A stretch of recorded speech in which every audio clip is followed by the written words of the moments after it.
welcome here to TalkFCB and welcome back to the channel, guys. And of course, following last night's game between Barça and Benfica, I think we're all still feeling quite hurt. I think we all wanted more than anything else to get that winning goal. And of course, we're very sad that we couldn't make it happen. But in today's video, we are going to be talking about the fact that still we can have hope. We can have positivity, we can have optimism, looking ahead, even despite that draw, as we are going to be focusing on Xavi's words, on the positive performances of last night, and also looking ahead to our meeting against Bayern Munich. It's a more laid-back style today. We're just going to be talking it all out.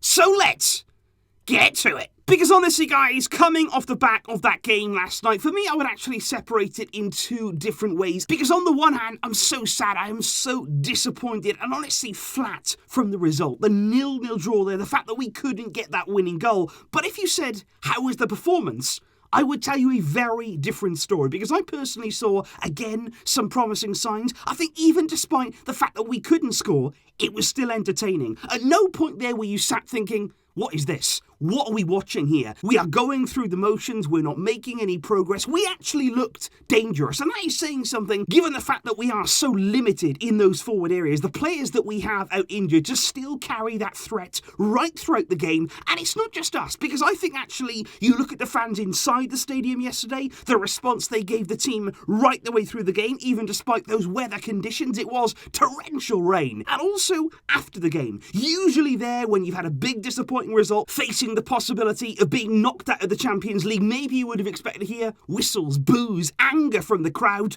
But no, we are united right now behind the team. There was applause. There was actually appreciation for the fact that, you know what, the team gave it their all. They did everything. And I was so proud after the game yesterday by the players, what they provided, and also from the fans too. Because it's so important right now that in the early days of Xavi, we give him time. We give him the patience and the foundations here to do his thing, to go and work. That is what he needs right now from us. He needs all of that support and backing, and he was really thankful for the way the fans treated the team last night after what we had seen. Because I think from Xavi after the game, one of the things that was really important for me was actually hearing what he said about the players, because I'm sure in the dressing room they were down, they were disappointed about the fact that they didn't win the game that of course could have sent us through, but still they've got to know that they're doing the right things. They are putting into practice what Xavi is telling them, and you heard that after the game there. He spoke there about the amazing game from the players, about the way that they are taking on those instructions, and he was really positive towards them, and that's what we have to do right now. We can't just knock our players down. We don't want to damage their confidence. We want to build them back up. We want to all come together and be united around this team, because when you look at the performance, when you look at the improvement that we did see last night compared to the 3-0 in Lisbon, it's night and day. It looks like a different Barcelona team, and this is within days. You've got to give the players credit. You've got to give Xavi credit here. They are working towards something. We've got to encourage them, get around them. We are on the right path, and especially with all of those young players,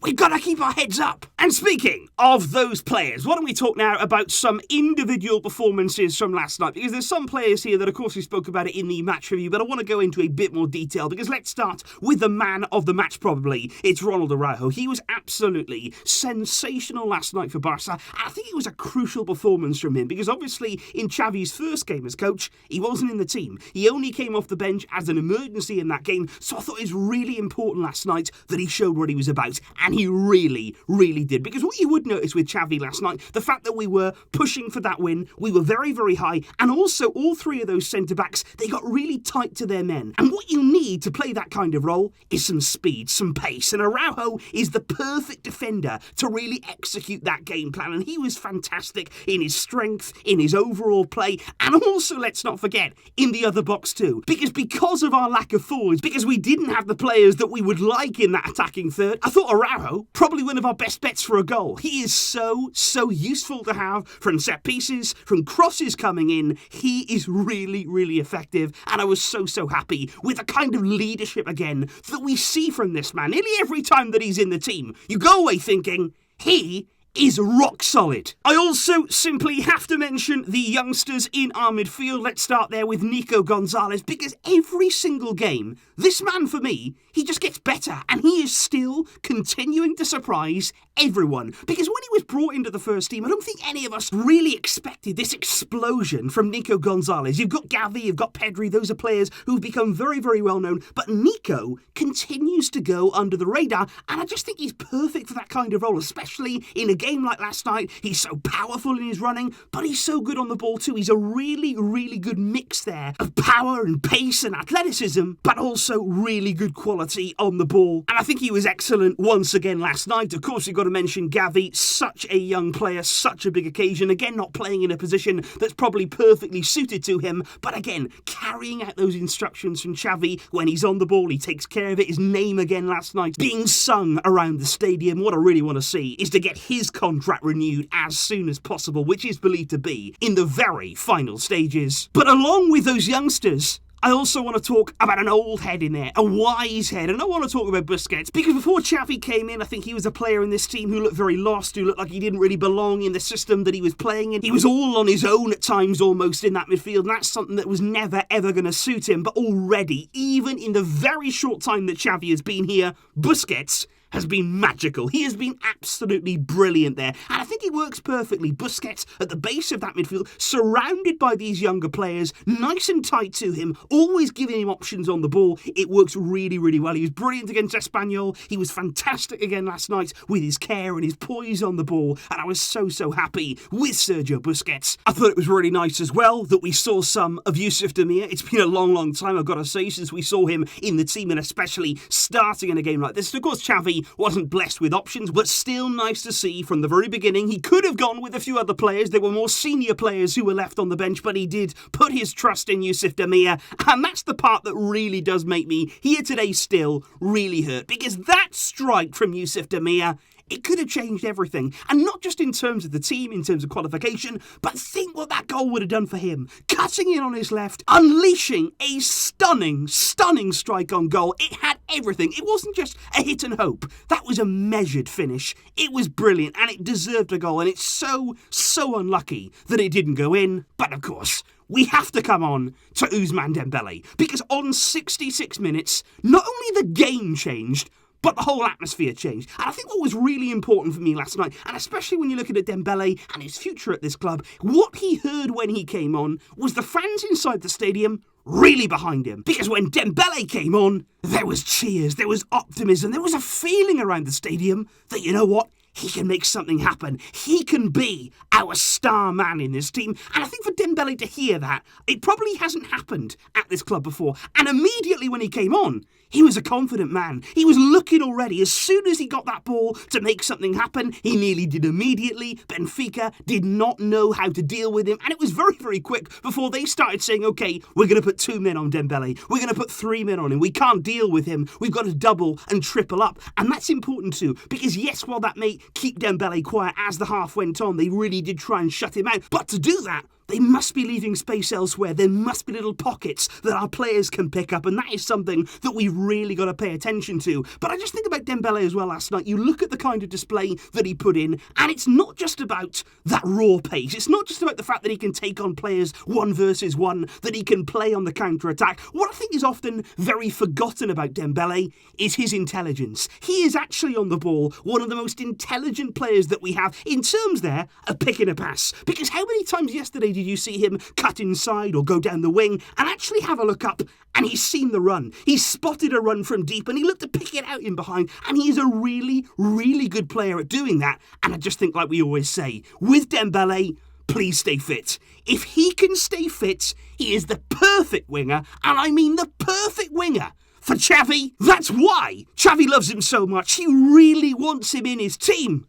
But to do that, you've got to stay fit. Please, let that happen. And I honestly do think, guys, at the end of the day, yes, we are disappointed. Yes, we could have sealed our qualification last night with a win. But look, we didn't. We can't just linger on that now and think, what if, what might have been. We have to try and look forward. We do have to look at that final game. And ultimately, although it is difficult, we do still rely on ourselves. Yes, we know that we're going to Bayern. We're going to the Allianz Arena. We need possibly a win against Bayern away, which is never going to be an easy thing. But there's a few things that you've got to bear in mind. Number one, Bayern are already through. They've done their business. They have qualified top of the group. They are playing for literally nothing at all, and they do have a few difficult games around our fixture. The motivation from their side, it may not be what we saw at the Camp Nou in game week 1. What I would also like to say, though, is between now and that game against Bayern, we've got 2 weeks, which is 2 more weeks there of having some time under Xavi to understand those ideas, to really coach these players for 2 weeks longer. By that time as well, you'd hope that you have some more players available to you. You'd also hope that those that are available are more match sharp, ready to be starting games and being there from the word go. But I would also look as well, not just to ourselves,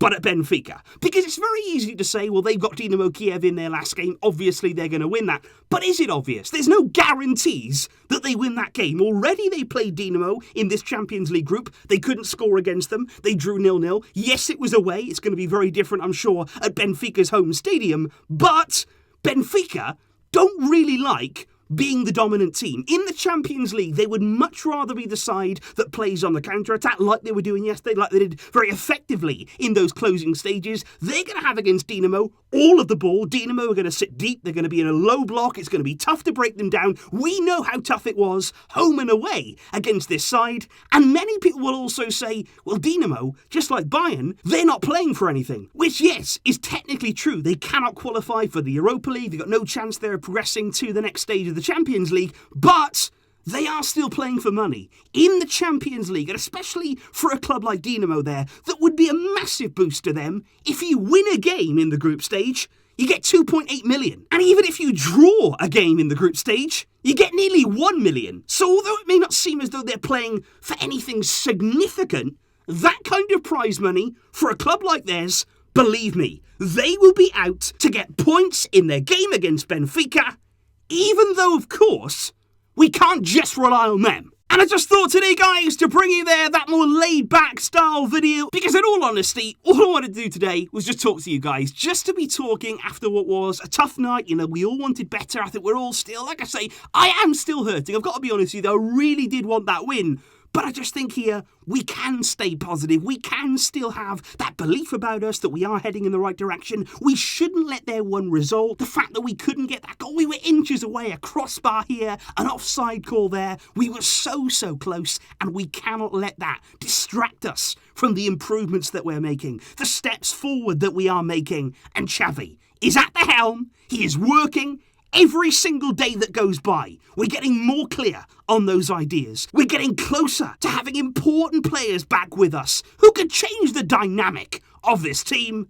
And let's stay positive, guys. Let's keep our heads up. And right here, all together, united and fighting. Please do leave your thoughts in the comments down below. Thank you indeed for watching today and for all of your support in general. It's fantastic. I will, of course, see you very soon for plenty more videos. But until next time, as always, Visca El Barça.